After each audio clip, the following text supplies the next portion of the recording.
I don't even know how to start this one. Just you get a little sad. That sad Saturday blues. Saturday blues. So people driving away from the mullet, joining the sadness. It was disappointing because, the Suns lost, ASU got demolished, the Coyotes were up, and I thought the Coyotes are going to be the thing. They're going to be the thing that saves the day, and they didn't. And we get that sad thumbs down right away to start the show. I don't blame you, whoever did that. Yeah. I don't. I can't blame you either. Thank you all so much for tuning in to the PHNX Coyotes Postgame Show. Don't forget to hit that like button, subscribe wherever you get your podcasts. Leave us a 5-star review and a thumbs up because we do see them come across the screen and it brings us joy. We're sad. Oh my goodness. I'm Leah here with Petey. Craig will be calling actually from home. Yeah. We apologize for the delayed start to the show. I was busy working on the TPS reports. I forgot the cover sheet. I know I did get the memo. Yes. I got the memo. But alas, didn't you get the memo? No, I got it. This is what happens. I didn't show up to work on a Saturday because I didn't feel like it, just like the Coyotes. Yep. Oh boy. All right. Well, let's dive into it, and we'll start with the 30-second summary. Sorry, Caleb. Do you want to do it, or do you want me to do it? I can do it. Okay. I can pull up the 30. You know what? This started off really good for the Arizona Coyotes. A goal from J.J. Moser, assisted from Petey and Crouse, followed up with a goal by Liam O'Brien. Just as we all expected. His second of the year with an assist from McBain. Jets buzz back, tie the game at 2. Crouse puts Coyotes back up 3-2 with assists from Bugstead and Carcone. And then it's all Jets the rest of the way. They get 3 more and win this one 5-3. All Jets, no break? I don't know. But there's your 30-second summary. So now you know if you missed the game, that's what happened. Coyotes had the lead twice, once at 2-0 and once at 3-2, and they just couldn't hold on. I don't even know if it's a tale of 2 games. Yeah, I don't know. And we made the title of the show Out of Gas because that's what it feels like. This is a team that's played 4 games in 6 nights. It's a lot of games to play. And they look gassed out there. A matinee coming off of a back-to-back just 2 days ago, a home and away back-to-back. That's just brutal. And yeah, I mean, it's tough because they had this one in their hands. They could have done it. There were a few mistakes, which we'll get into here in a little bit. This one just feels disappointing most of all because they had it. If the Jets were always ahead, like I would have said, you know what, this just wasn't their game today. But we've seen them have success at home at the Mullet. And I thought they still had that when they came out at the start of this game playing well. And then the momentum just went the other way and it was impossible for the Coyotes to get it back. Yeah. And when you go back to the first period of this game, and I actually got to go to the Mullet for the first period today, the shots at the end of the first period were 8-3. With a few minutes to go in the first period, the shots were 5-2. It was horrifically boring, and that was okay because the Coyotes had the 1-0 lead, and you said, okay, this isn't going to be a big offensive output game. Winnipeg doesn't have it today. The Coyotes are going to win. We're going to see a little bit more magic at the Mullet today, and it just felt like the Coyotes game started to slip away, and we talked about running out of gas. It looked like they didn't have their wheels as the game went on, and then the Jets started to pick it up.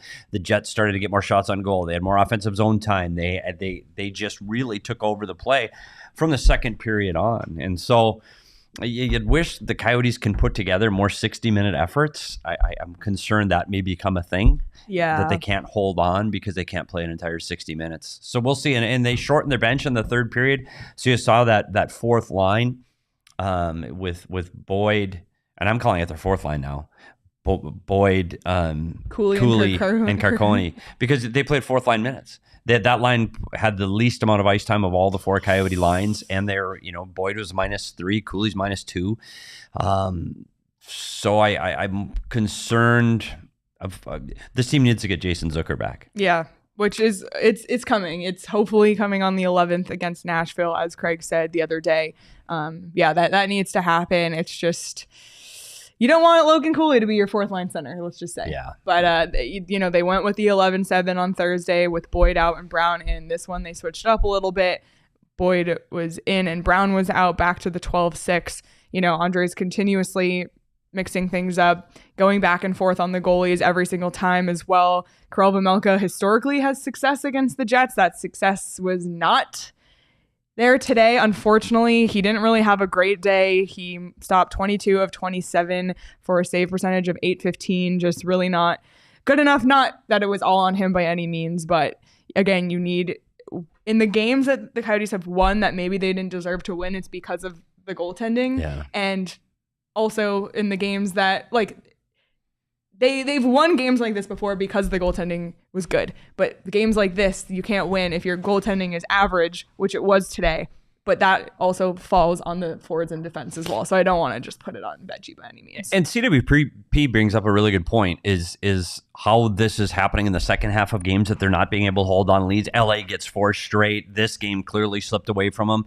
And if you remember the team last season at the Mullet Arena, no lead was safe for the opponent. Yes. And you felt like, the third period, they're going to come back. You could be down 2 or 3 goals going into the third going, well, this team can come back. That's what they did. You go to the answer backs of the Diamondbacks and their ability to come back late in games too. So you felt like that was the strength of this Coyotes team. And now it's not there. And I don't know if they're just getting worn down over time and they just don't have the legs.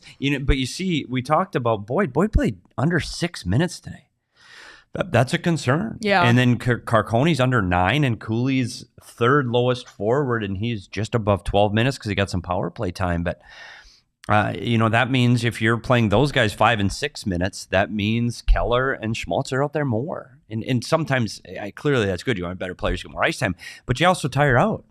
And you lose your legs, and you don't have that late push you have in the third. So there are some concerns about this team's ability to put together 60 minutes. So hopefully you've got a team coming in here Tuesday. This team is off until Tuesday night now, so you get a little bit of a rest before Seattle comes in because you know how Seattle plays. They're an aggressive team that's on pucks, and they roll 4 lines. So that doesn't bode well for this version of the Arizona Coyotes. So hopefully they get back to the team that skates. And we know Zucker will be back soon on this next road trip. Yep. Let's take a look at the numbers for this one today. Honestly, I'm shocked to see that the Coyotes ended up outshooting the Jets in the end, 27-26. But both teams won for 3 on the power play. So on the one hand, good for the Coyotes power play to find success. That was the Lawson Crouse goal. On the other hand, they continue to struggle on the penalty kill. This has kind of been something that's plagued them. Hits. This wasn't a very big hitting game, Petey, which I feel like I thought it would be more with the Jets. Yeah. So the Jets had 12 hits to the Coyotes 8, and then shot attempts here. I mean, this really paints the picture. The Jets had 64 shot attempts while the Coyotes only had 43. It's just not going to cut it, and you're not going to win games if you're not shooting, even though the shots on goal were pretty even. It just didn't feel that way, especially in that second period. It's funny though, on a matinee game I was expecting this team to have energy and juice. I'm surprised a little bit at how this went on as the game drug on, and I thought they had the Jets in the perfect position. We saw the shots attempts and the shots on goal. That wasn't from the first period. Like the Coyotes were all over them in the first period. Yes. And I thought that you felt the momentum swing right at the start of the second period. The power play getting on, again, you got to give that to Michelli. The pass Michelli makes across through the seam and ends up Crouse getting the rebound on the shot attempt from down low. Michelli continues to impress. Oh my God. Michelli has been unbelievable. He's currently in the midst of an 8-game point streak, that's insane. He already smashed his career record, so we're just seeing how far we can go. 8-game point streak. He had no points in the first 3 games of the season. Now he has points in an 8 straight.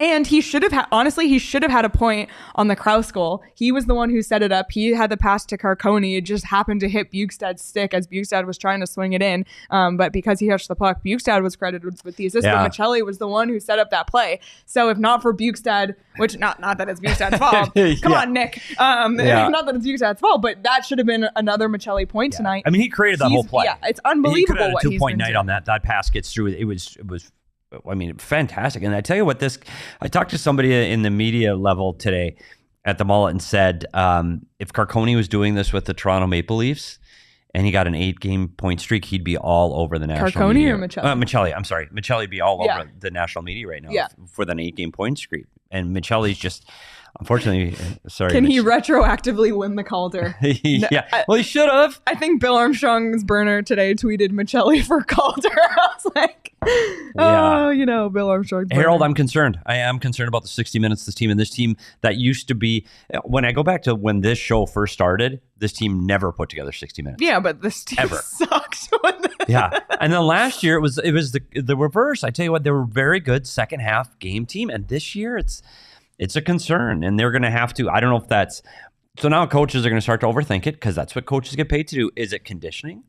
So it goes one of 2 ways. Are they not conditioned enough? We need to practice more, or are they tired and we need to practice less? I don't know. Thank gosh I don't have to figure it out. But somebody's going to have to, because this team doesn't seem to be able to sustain this for 60 minutes. And goodness gracious, what if somebody gets hurt? Yeah. I mean, we saw Stetcher leave with the puck to the mouth. He came back. We saw Crouse. We were like panicking because his arm fell off. He did not look good. No. Yeah, and he did come back. Two shifts later, he's back. Yeah. So thank goodness, and he almost hit right after he comes back. Another beautiful pass by Carcone in the late power play that goes right through the crease, right onto his tape.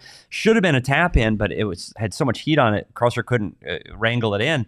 I wonder if, a conspiracy theorist, I wonder if his shoulder is bothering him. He couldn't get that off because he looked like in distress, and you thought, oh my gosh, surgery, he's out for the year, and he's out 5 minutes later. Oh my god, you saying that made me have like a bad feeling in my chest.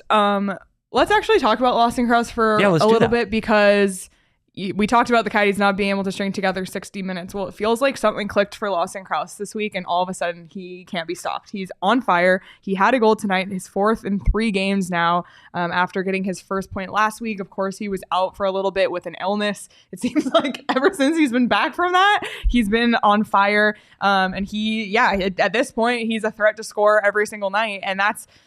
Well, I guess it's what you wanted from Crouse. It's what had been missing, and it's good that he's doing that, because it's when the top line doesn't get points like tonight, Schmaltz, Keller, and Hayton, which we've spent a lot of time talking about Hayton not being on the score sheet yet, but you need then your secondary scoring look to your second line, and right now that's the Crouse, Michelli, Bukestad line. So you want to see Lawson Crouse stepping it up in the games like today where Keller and Schmaltz aren't on the board, and that's exactly what he did, and he continues to have opportunities in the game, and it feels like all of this bad juju that was around him to start the season all of a sudden has evaporated, and he's now surrounded by all good juju. Yeah, he sat on this show and said he was going to get 30 goals, and people after he starts that was at the beginning of last season. He said it again this year. Oh, he did? Yeah, walking and talking. Oh, on walking and talking. Yeah, he threw it out there. He said 30 again, and so you look now, and who's leading this team in goals? Nick Schmaltz, Lawson Crouse, Clayton Keller, Michael Carcone, Sean Durzi, Jack McBain tied with 4. Wow. So Crouse went from can't score to now he's tied with everyone. Yeah, 3 games. 4 goals in 3 games will do that. And he gets to the right area, and he is playing the kind of hockey he needs to play. So it's great to see him getting some of that tertiary. Oh my God. Tertiary? No. Secondary? I don't know. I tried. I didn't try very well. Sorry, Caleb. But it is good to see that, because this team is going to need everybody to be involved in the scoring, not just that top line. And again, Barrett Hayton goes another game without a point. Yikes. But Lawson Crouse, it's been long overdue. We wanted to give this to him for a long time. He finally gets his moment, and it's the dog in him. Lawson Crouse, you have that desert dog in you. 1 goal, 1 assist, 3 shots on goal today. Fantastic. Great performance, and it's kind of been a long time coming for him over these games that he finally is scoring. But then, Logan Cooley got his first goal, and there's just been a bunch of stuff going on. So Lawson Crouse, you deserve it tonight. You get the desert dog. Yeah, and we've talked, his name has come up the last 2 games, so finally he gets, and I know the players are probably sitting in the locker room waiting for this to get released. Waiting. It's just like when they award the rugby ball after the game in the locker room. Rugby or Australian rules football? It's a rugby. I was corrected because I thought it was Australian rules football, but everyone was like, "That's a rugby ball." Oh, really? Yep. Okay. But they still got it in Australia. Oh, they did. They did. Okay. Yeah. Rugby's huge there. Yeah. Yeah. Huh. And I learned that rugby is more popular in the north and AFL is more popular in the south. Who knew? And they're different sports? They are different sports. Oh, I thought they were similar. They are both very violent. Oh, see? What a brilliant. Shelby's on it. Gotta edit. Butter's in that graphic. You're right. Graphic should be Butter Pig. And when Lawson Crouse wins it, Butter Pig needs to be the dog. The desert dog in here. See, that's brilliant. We need more people working here like Shelby. That was brilliant. That was a good idea, Shelby. We'll get right on that. I saw somebody else mention with Barrett Hayton. And again, we saw it another pointless night on this top line. Is at some point does Barrett Hayton need to be replaced by somebody else? And people are saying Cooley, and I don't think it's his time yet. Concerns me how that line would defend. I know they can track back hard through the neutral zone so they can break up rushes, but once you're in the neutral zone or in the defensive zone, that line would concern me. Having those 3 out there. Somebody said Jack McBain. I'd rather see Jack McBain if you're going to swap it up in the middle.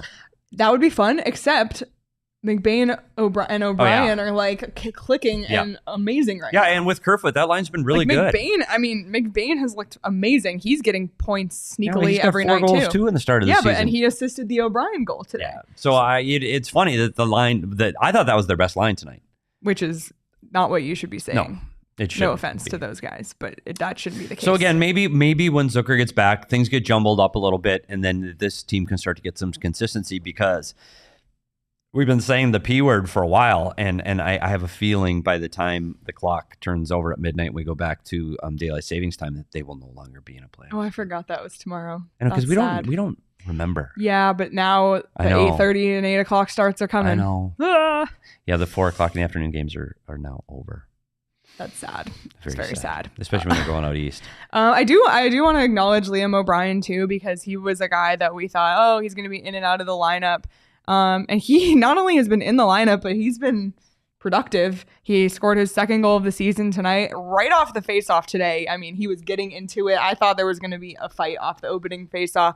I feel like he's bringing some pizzazz, and I think he is part of the reason that 4th line is doing well. He and McBain, and with Kerfoot there on the other wing, it's kind of been fun to watch when they're on the ice. It's not like, it's just the 4th line, like let's wait till the 1st line comes back. Like, I'm excited when they're on the ice, which is a weird feeling to have. Yeah, and one of the things I've talked about coming into this season, he's the guy that if he doesn't stay out of the penalty box, you can't put him out there. And I thought he's done a good job of that. I mean, he took the fighting major the other day, but that's the penalties you're okay with. Like, if he's going to sit in the penalty box, it better be for grabbing somebody and fighting, because then you're taking 2 guys at a time. You're not seeing a killing penalty. So that is the added bonus of getting goals and points.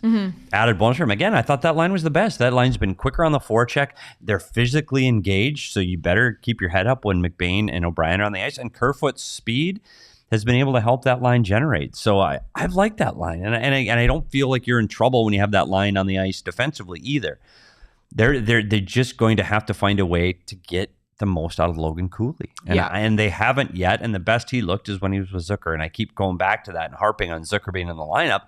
And hopefully it's less than a week away, because I think it will make a difference in how Cooley's playing. Fox said, I'm rolling my eyes so hard at you guys for the late start. Some of us live at East. I know. Look at me. Yeah. That 8:30 starts and on the East Coast. I know. And I have seen the comments of a lot of people who say they normally can't be here because it's too late for them, or they're at work or whatever. So hello to all the East Coasters and the workers. Yeah. How about that? Welcome to the chat. We appreciate you all. Yeah, it's like 7 in the East and it's 8 o'clock. Some people live in that extra time zone. Oh my gosh. I know. I think that extra half hour? I think Ethan does. I don't know if it's the half hour or the full hour. Ethan, I know you're here. Let us know. I want to talk more about Cooley in a moment. Craig will be joining us shortly. This is the kind of game I almost wish I opened a Four Peaks for this postgame show. It's just kind of one of those ones. Like, it's a Saturday afternoon. Like, I saw my son with a kilt lifter in the first period at the Mullet. Oh, today. really? Yeah, he went to the Mullet with one of his old classmates from high school. Good for him. Into town, so good for him. He had a Four Peaks in the middle of the day. Proud. Absolutely. I'm planning probably to have. I'm on the pumpkin porter train lately, and I'm on WoW. So I'm gonna probably have a pumpkin porter when I get home.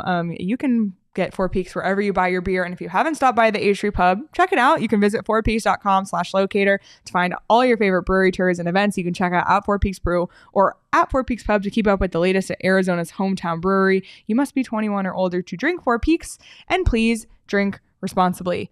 Petey, you were telling me that you're getting some new flooring on Monday. I know. And by the way, that's the best part of getting new flooring is when they're done. It's not the part where they're doing it.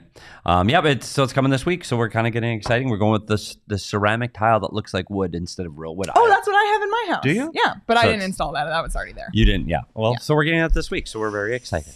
That's exciting. Getting new flooring, it's not the most smooth experience ever, but our friends at Empire try to make it as easy as possible. Yes, they do. And if you know what, they did my upstairs before this, and we did have a problem.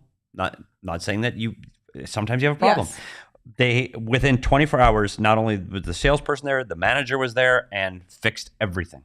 It was like, no, we got it. Fixed everything. It was fantastic. Wow. Service was amazing. Okay, great to hear.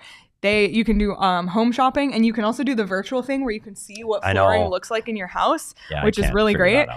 So check out Empire. They have a really great offer for all of our listeners. You can schedule a free in-home estimate today. All listeners can receive a $350 off discount when they use promo code PHNX, which is unbelievable. A great offer. So restrictions apply. See empiretoday.com/PHNX for more details. We're just a couple minutes away from Craig joining us, but let's talk about... Hi, Paul. He said hi. Oh. I want to say hi, Paul. Let's talk about...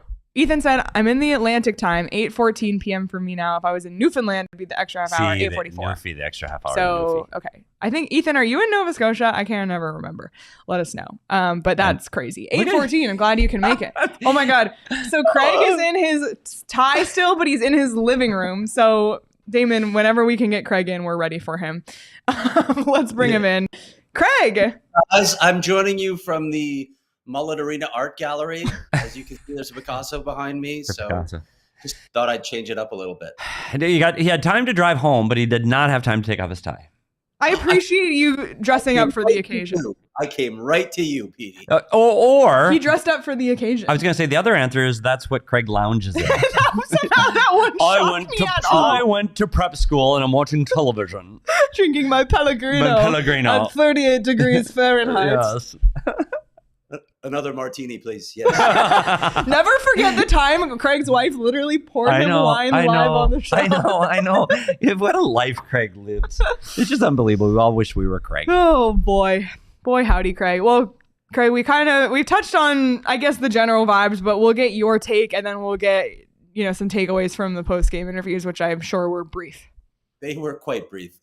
Listen, I appreciate that players and coaches will never chalk a game up to fatigue, but today was so clearly fatigue. You could just see them run out of gas in the second period. I wouldn't say that they were great in the first period, but they got a little bit of a jump on the Jets. They had a 2-0 lead, and then you could just feel it seeping away. I almost thought that they should have played today like a road game once they got the lead. Just play it safe and try and protect it because you're going to run out of gas. And man, the Jets just had much better legs than them in the second and third period. It was one of those games where I felt like it was inevitable, like LA, where the team is so clearly outplaying them and so clearly better in this moment that it was just a matter of time before they lost the lead. And sure enough, that's what happened, even though Nick Bjugstad and Andre Tourigny both said, no, fatigue was not an issue. Of course it's an issue. And when you factor in what the Coyotes have dealt with, we've talked about this between Australia, the entire preseason on the road, starting on the road, they look gassed. They just look gassed today. It was that simple. It was a classic schedule win for me for the Winnipeg Jets today. I think if the Coyotes had their legs in this game, they maybe win this game. I just think it was that simple today. Yeah, and you could see them, like you said, mentioned in the road game, the first period they gave up 3 shots on goal.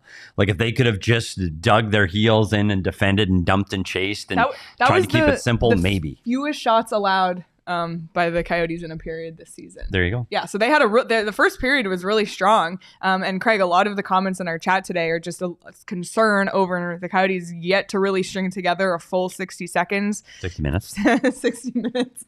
A full 60. That would be really concerning. That'd be really bad. Yeah, a full 60 minutes this season. But I agree with you. I think fatigue was definitely a factor. And I understand why they're not saying that it is, because that's just not what you do when you're a professional athlete and you're only 11 games into the season. But the Coyotes continue to be the victim to a brutal schedule. We talked about the back-to-back home and away, then coming into a matinee on the weekend. It's just tough.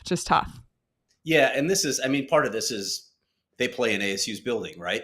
They would have loved to have played this game tonight, just to have a few more hours and to be on your normal rhythm, your normal schedules. But it's not your arena, so you don't get to decide those things. And quite frankly, and I've heard it from some corners, you don't get to complain about it either. It's not your building. So ASU gets to choose the prime slots. It's that simple. So it is what it is. They had to play 3 games in less than 4 days, and they just ran out of gas. Hopefully this break now will give them some rest and they can close out the homestand with a win over Seattle. Then you're above 500 again. You get a couple wins on that road trip and you're fine coming back home. Yeah, I think it's going to be interesting to see. And this is one of the things we talked about, Craig, before you got here about running out of gas. You have two choices as a coach. You can push the team harder to try to get some conditioning and some practices in, or you can get them to rest. And it's going to be interesting to see. Have you heard if they're going to practice tomorrow yet? Have you seen any kind of a memo? I don't think that they're going to practice tomorrow. I think it'd be insane, to be honest. And I know Andre listens to his guys most of the time, his sleep science, his other guys, to guide him on that front. And I think, the LA game was one thing, and I understood why he made them skate after that one, but I don't think you can go to that well too often. This team they just look tired to me. And to me, if they give them tomorrow off, that'll be basically admitting what they wouldn't say in the post game. The one thing that I don't know if you guys talked about this. Sorry, I was driving home, and they shortened the bench. They minutes for the fourth line. When you're playing your third game in less than 4 days, that's not a good recipe for success. You need as many legs as possible on the ice. The problem was they weren't getting much. In fact, they were probably getting negative results from their fourth line tonight. Travis Boyd did not play well. He looks like he's struggling with confidence. You saw mistakes from Michael Carcone and Logan Cooley in this game as well. So you had to go with three lines basically. And again, when you're playing your third game in less than 4 days, man, that's a really tough assignment. Yeah, that puzzled me. As a matter of fact, we went to the stat sheet to check the time on ice for the third period for those three players that I'm calling them the fourth line now. With the Cooley line is the fourth line because that's the minutes they're taking.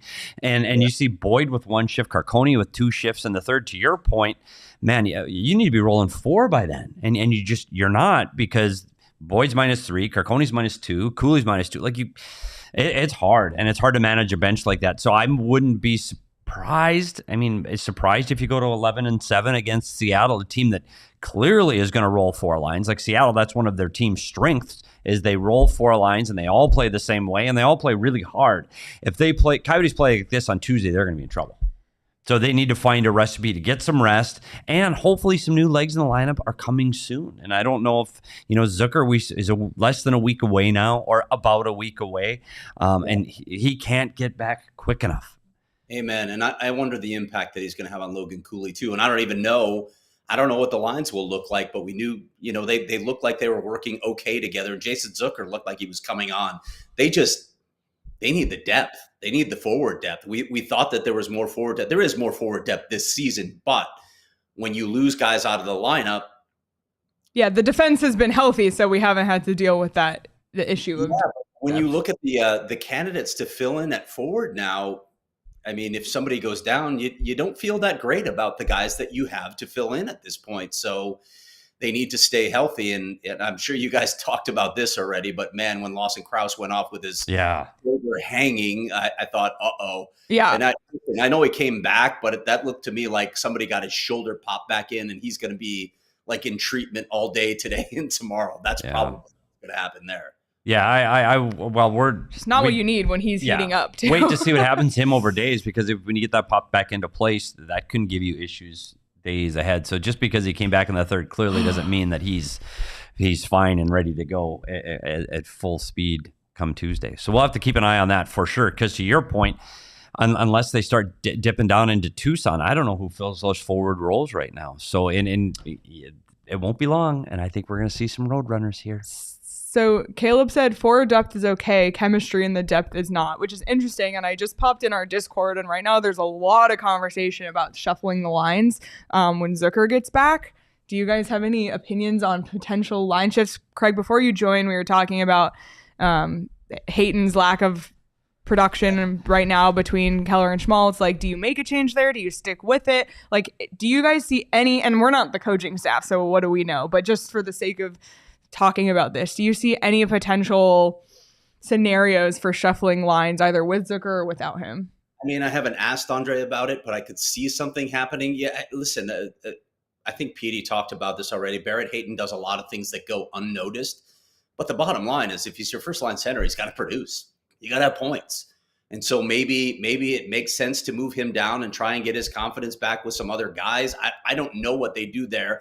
I know a lot of people want to see Logan Cooley as the top line center. I don't see that happening. I don't think the coaching staff sees that happening because of the other end of the ice. You have to worry about that. I guess that leaves you with Jack McBain, who is an interesting candidate. Sorry if I'm repeating stuff. You're smiling. It's interesting that you had the same. Because we had the same conclusion. Petey also said that. You see the way he's playing right now, and what do those guys need? They need a net front guy, a guy who can clear space. Jack McBain's doing a lot of the things that maybe could fit. Is he a first-line center long-term? No, he's not. But they don't have that guy right now in the lineup. So I don't know. Maybe you shuffle things around. I also want to see what do you do to get Logan Cooley going offensively. There were a couple of mistakes that he made today. One of the passes across the seam, that's his responsibility. He's got to have a stick in that passing lane. He didn't do it, and you could see him react. He knew he made the mistake after the puck got across. But I wonder what you do to get him going. Maybe get him out of pass first mentality all the time. Do you put the only guy in the lineup who has more of a pass first mentality than him with him? Do you put Matias Maccelli with him to get him going? How would you like to see a line of Logan Cooley, Matias Maccelli, and Lawson Crouse? Well, I don't know what they're going to do. I have no idea if they're going to shuffle these lines. I don't even know yet if it's warranted with Jason Zucker out. I don't want to overreact too much. We're 11 games into the season. This is a 500 hockey team in spite of all the hurdles. So I don't know. I don't know what the coaching staff's thinking. I guess we'll find out in practice on Monday. Yeah, I think it's interesting. And I wouldn't, again, my 2 cents, I wouldn't mix things up until Zucker comes back. But I think when Zucker comes back as a coaching staff, it gives you the almost plausible deniability. Like, oh, he's back in the lineup. We're going to shuffle some things around. And then at that point, I think you can make moves. Taking Barrett Hayton off the top line is a bold move. Like, that's a big deal, taking him off. Those guys have played together for nearly 2 seasons now. And he had success at the end of last year. Exactly. So it's hard to make that move, but I think if you make it when you do Zucker into the lineup, you can make the move. It's not Cooley. I don't see Cooley there. I agree with Craig. Bugstead is a great center with Maccelli and Crouse, but Maccelli and Crouse right now are putting numbers on the board. They're creating offense. They get shots to the net. They can move the puck incredibly well. Let's see what they can do with the dynamic center that has hands. Not saying anything against Nick Bugstead. Bugstead does what he's supposed to do at getting to the net. But McBain concerns me because McBain's playing so well with the guys he's with. They just have this little, like, when they jump over the boards, you just feel like something might happen physically. Something might happen. There might be a fight. Maybe they're going to get to the net. Like, that line is, him with O'Brien right now is clicking so well. I'd rather see somebody else jump in that hole, and hear me out. The one guy that people are all over the chat demanding we trade immediately is Boyd. Well, Boyd, yeah, get rid of him. Dump him. 5th, 6th, 7th round, get rid of him. So I'd like to see, before we do that, the Coyotes do that, throw Boyd, throw him in there. Throw him in there a game. Let's see if he can get that line back to where he was with them.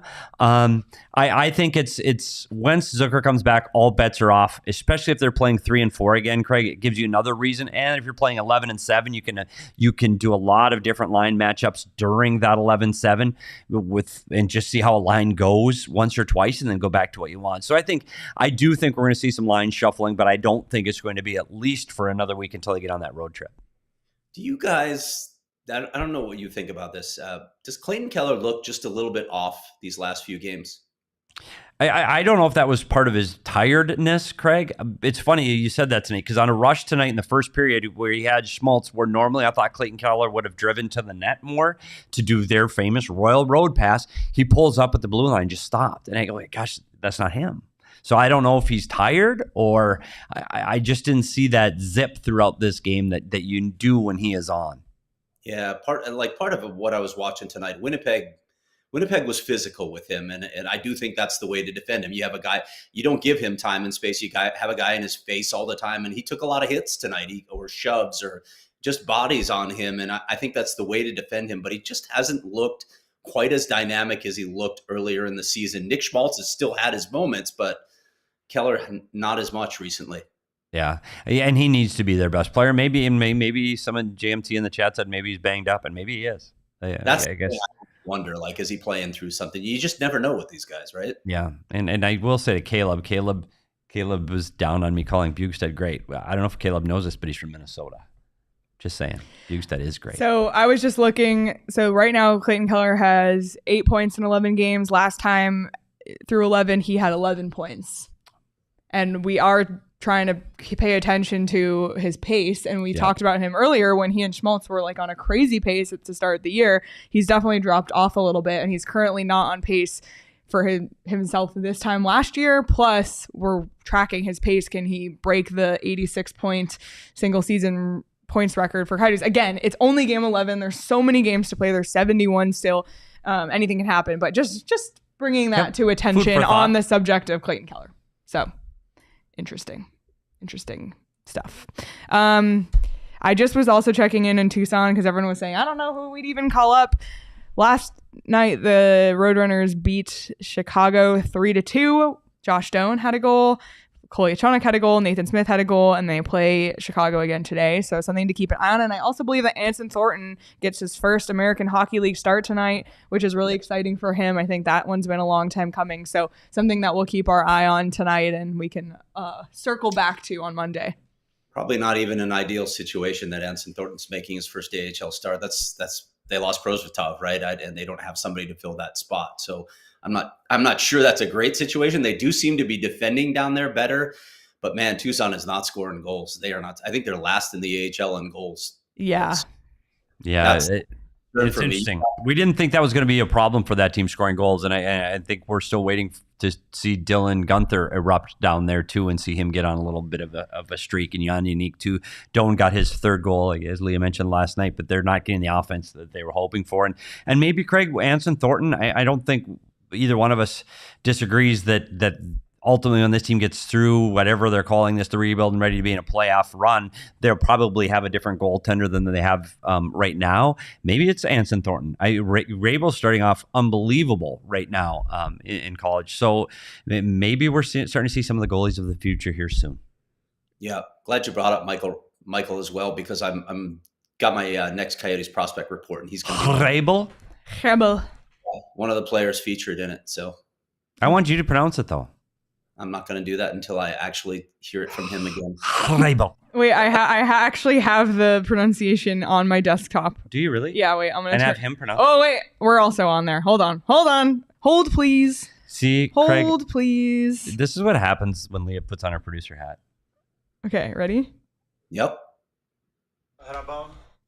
Rabel. Wait, one more time. Hairball.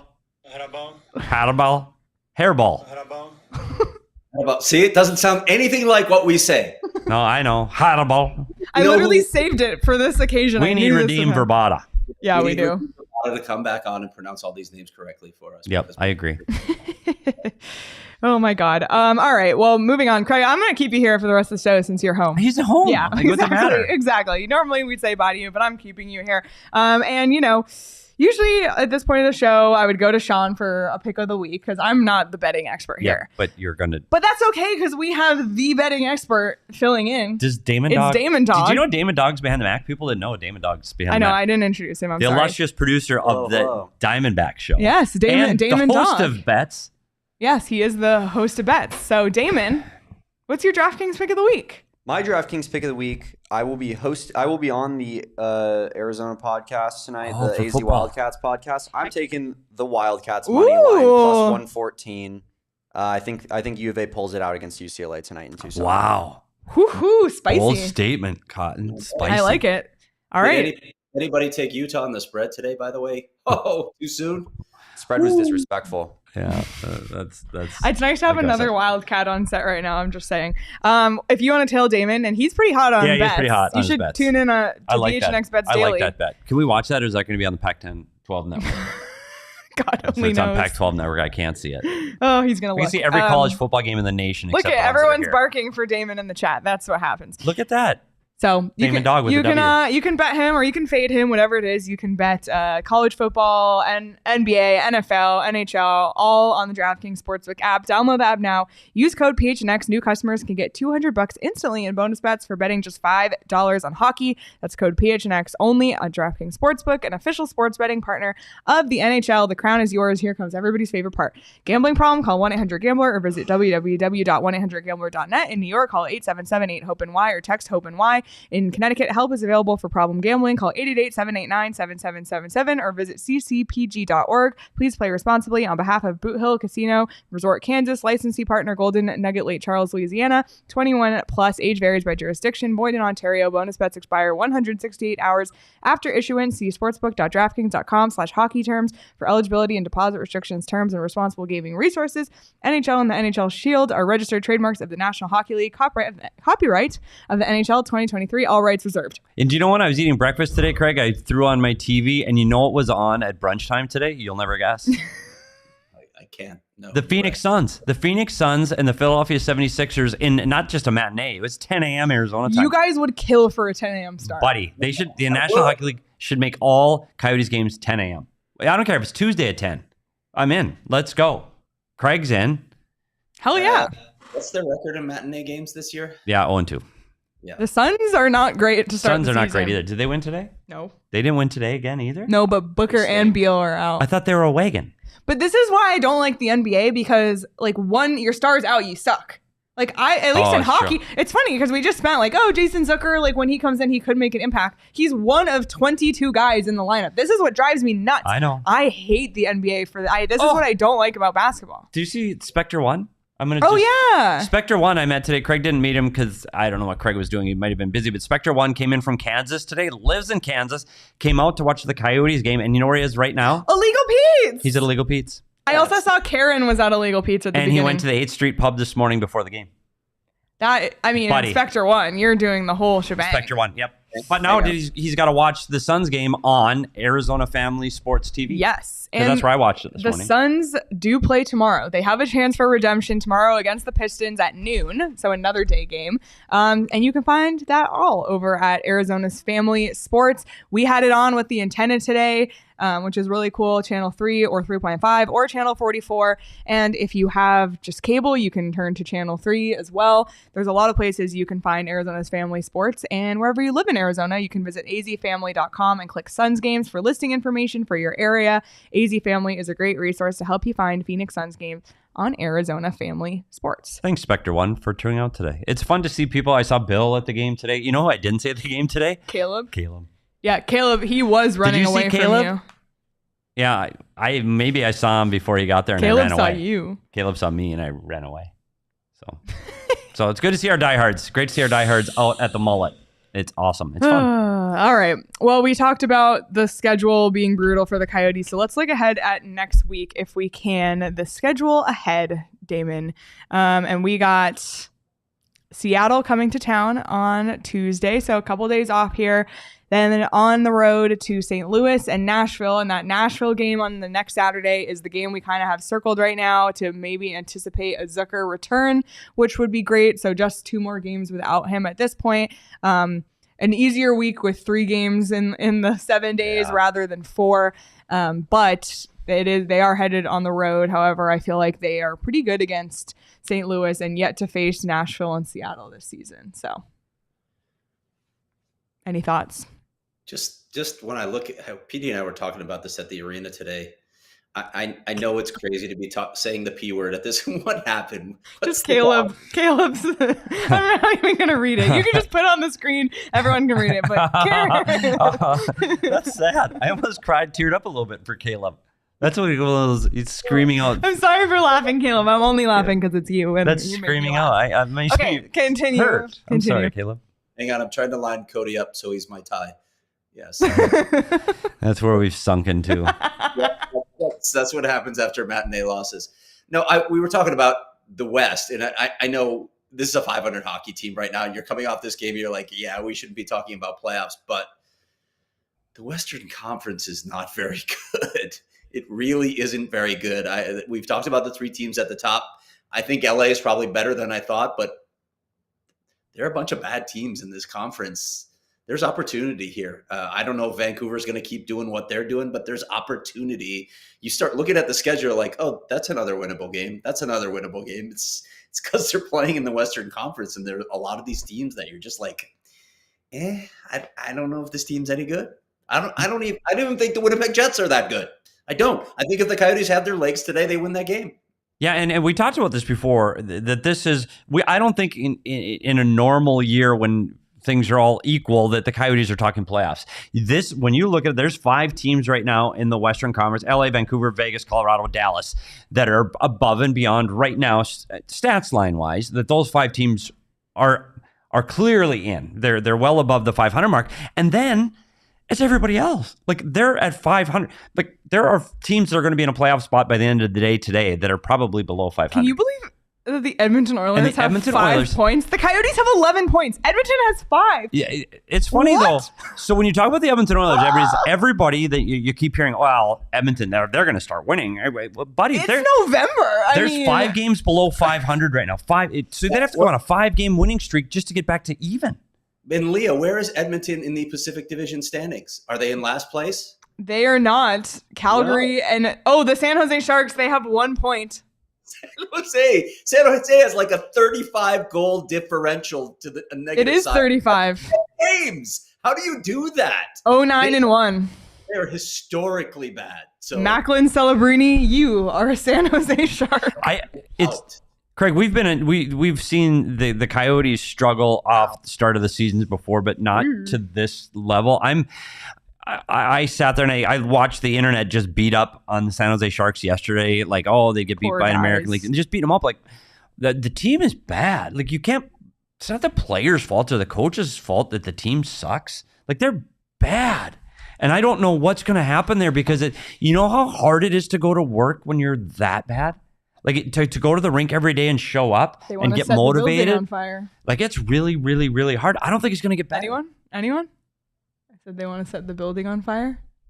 It's an Office Space reference. Oh, come on! I didn't even get it. We haven't talked Office Space yet. We'll talk Office Space. So anyway, to Craig's point, this whole thing is there are teams that are just hovering around that 500 mark, and the Coyotes are part of that group. So there is no reason to believe if they can get through this road trip, I think they need to get points against Seattle. And if they don't, they need to get some points on this road trip. And they've proven they can win in St. Louis. And I think they're equal with Nashville. No reason that when they get back, they're not still hovering around that 500 mark. And that, for the short term, is going to be enough to keep you in the playoff conversation for now. I don't think long term, I think there are some teams that'll start to separate more. But for now, if they can stay in it by American Thanksgiving, who knows? Well, so I'm looking at the league standings, like all 32 teams, and the Coyotes are right now sitting at 19, which is smack in the middle. There's only exactly 500 teams, them, the Flyers, and the Blue Jackets, which I don't think anyone expected to see there either. Crazy. But Tampa has 11 points. Florida has 11 points. These are all teams that have the same number of points as the Coyotes, and teams the Coyotes are still ahead of Buffalo, Washington, Ottawa, Pittsburgh, Minnesota. I mean, again, it's only 11 games, but if we're just going to, I guess, press pause on hitting the panic button, this is what this exercise is doing, at least for me. Pittsburgh's in last place in their division. Yikes. 3 points behind the Washington Capitals, and the Capitals stink. Yeah. Like, Pittsburgh, how's that Pittsburgh experiment working out with Carlson, by the way? He expected to play again tonight. I know he's been out with injuries, but they're in last. I don't know, but I'm voting for Norris. Yeah. I've already my ballot. Yeah. There you go. Trophy winner. Chad said, I only see 26 pieces of flair on that set. So, Craig, yesterday there was an Office Space reference. Because somebody said that if someone were to play you in a movie, what's the guy's first name? Yeah, Livingston? the guy, Livingston, Rob Livingston. That he would play you. However, my analysis is that Livingston looks like Luke Lipinski. Oh. And he should play Luke Lipinski in a movie of the story of Craig's life. However, then it was brought to attention that I have not seen the movie Office Space. Yes. Have you seen the movie Office Space? I have, yes. Okay. So the chat basically bullied me into it. So I watched Office Space last night, and I've been trying to sprinkle references throughout the whole show. I've seen the comments in the chat. The chat's been on fire. Yeah, by the way, yeah. So I did finally watch it. I now get all the references. Somebody just said that they want to treat their memories of this game like the photocopy machine, the broken photocopier. By Michael Bolton. Yeah, exactly. And not the singer, Michael Bolton. Not the singer. So you know what? It was a little overhyped, but there are a lot of quotable lines. There's a lot of Craig uses it all the time. Like, what is it you say? What is it you say you do? You do around here?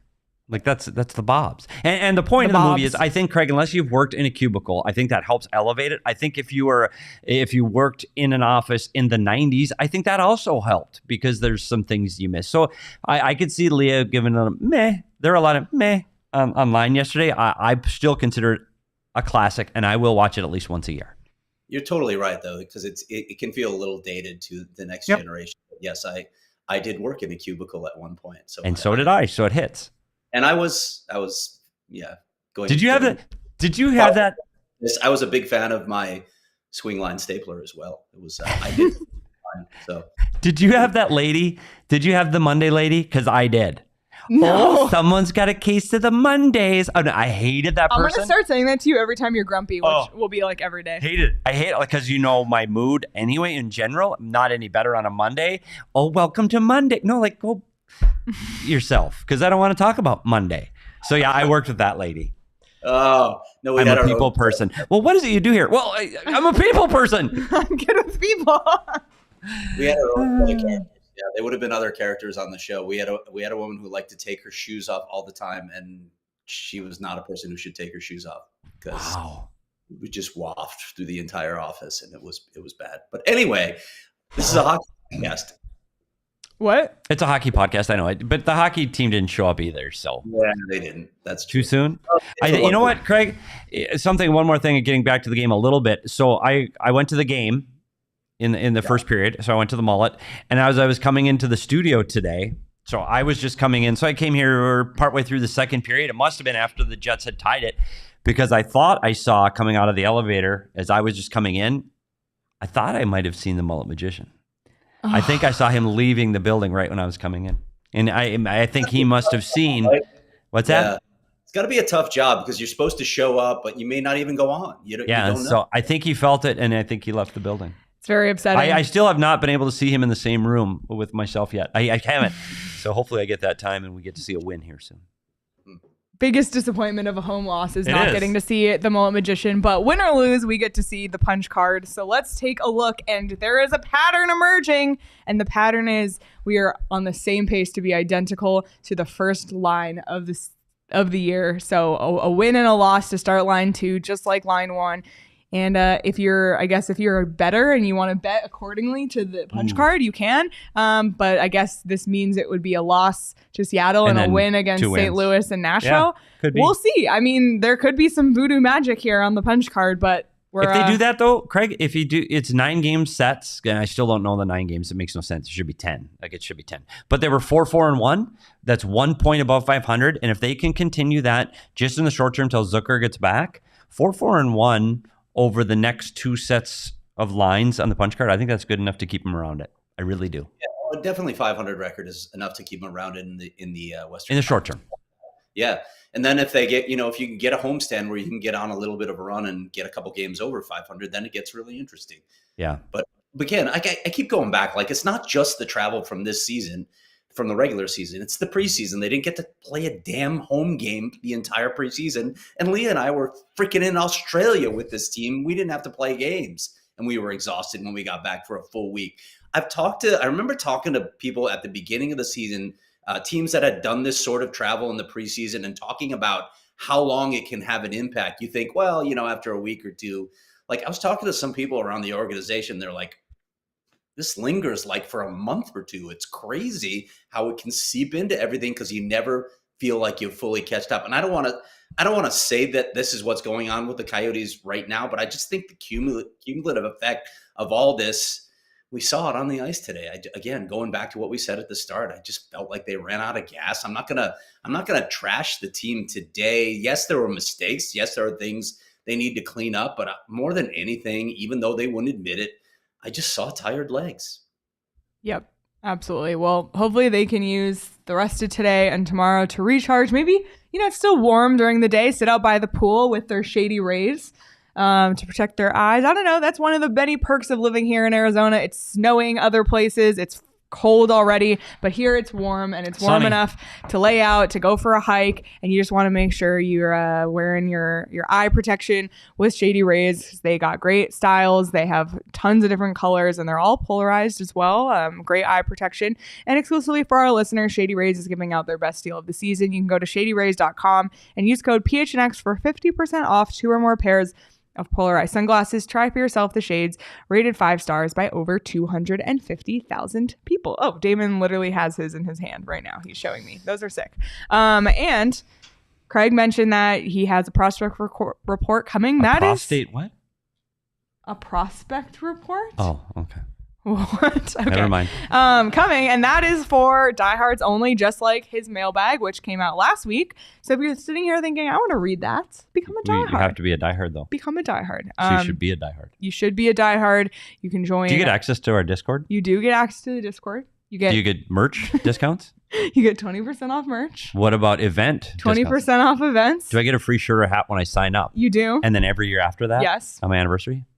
Buddy, I'm sold. There you go. I'm a diehard. There you have it. So you can become a diehard today. It's a great time to become a diehard and join us at all of our Cardinals watch parties. We have one tomorrow at the BetMGM Sportsbook at State Farm Stadium. Damon will be there. So it's going to be a lot of fun. And they're giving away Cardinals tickets, right? Yes. And I will say, if you guys are big Cardinals fans, you have a pretty good chance of coming away winning something pretty cool, like good premium seats for Kyler Murray's first game back. Buddy. You're going to have a good shot if you show up. So please show up. There you go. I know. Didn't CWP win tickets? Yes. Yeah. Yep. There you go. Yep. There you have it. You know what? You can't win if you don't play. You can't win. And if you wear a PHNX shirt, yes, Bo and Johnny buy you a beer. Oh! 4 Peaks. Buddy. That's fun. That All might right. be worth it. I might need to go. Wear it again. Hey, Damon, does that apply to staff as well? I don't know. Who says no? I feel like I just made that decision that yes, it does apply. Yes, it does apply. And now it's on the record. There you go. So we can cut the tape. Thanks, Johnny. I'll be there. Cheers. Oh, boy. All right. Well, we'll wrap this one up today. We can leave this one behind us and look ahead to Tuesday. And we'll be back Monday with a special guest. Lindsay Fry will be joining us. Lindsay Fry. Because there's some awesome stuff coming next week. There is. You got the rivalry series, Canada and U.S. women's coming to Mullet on Wednesday at 7:30. So I know a lot of our diehards have tickets for that or looking at getting tickets. We'll talk about that. And there's just a lot to catch up with Lindsay. I feel like we haven't spoken to her on our show in a while. So looking forward to having Lindsay. But that's going to be a 3 o'clock show, not our usual 2 o'clock. So just 3 o'clock? Mark your calendars accordingly. On a Monday? Mm-hmm. It's almost dinner time. Just saying. I'm looking forward to talking to Lindsay Fry because I think Craig and I will also be at the rivalry series at the Mullet between the favored and always better American team against the lesser Canadian team. And have you seen the leading scores in the NHL these days? Find me a Canadian in there. Buddy, boy, howdy. All right, well, USA. You can So if you want to go see the game and some of the best women hockey players in the world, they are going to be at the Mullet on Wednesday. So check it out online. I'm sure you can get tickets online and then come say hi to Craig. Don't say hi to me. I didn't get to finish my statement, Petey, which was that it looks like the game has passed Canada by, but we'll see. We'll see how the rest of the season plays out. Wow, too soon. Too soon. You can subscribe to the PHNX Sports YouTube channel and hit the notification bell so you never miss when we go live. We also have, maybe Delilah will go. Maybe. Okay. We also have a ton of extra content on there. Petey and Craig went out to FanFest last weekend, so that video's up. Yeah, that was good. Got a breakdown of Logan Cooley's first NHL goal. All this extra stuff on our YouTube channel, so make sure you're not missing out on that. And if you're listening on audio, if you prefer that, be sure to hit the little 5 stars on Apple or Spotify. It helps us out a lot. And you can follow each of us on Twitter at @SPetersHockey, at Leah Merrill, at Craigus Morgan, at Damon Dog. What is it? Damon Dog? Damon Dog. Damon Dog. That's just Damon Dog? DAWG. DAWG.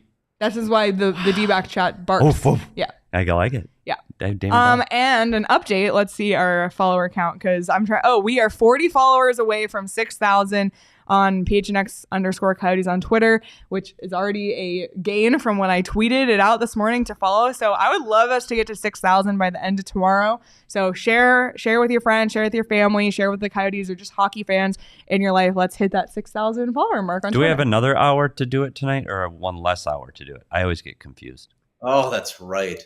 Yeah. I know. RIP Pacific time. I'm going to miss Pacific time. Yeah. I know. We were just talking about it. Very sad. Very sad. All right. Well, everybody, thanks so much for being here. Be sure to hit the like button on your way out. Enjoy the rest of your Saturday. Enjoy your Sunday. Enjoy the rest of your weekend. And we will see you all on Monday. Y'all silly like the mayor.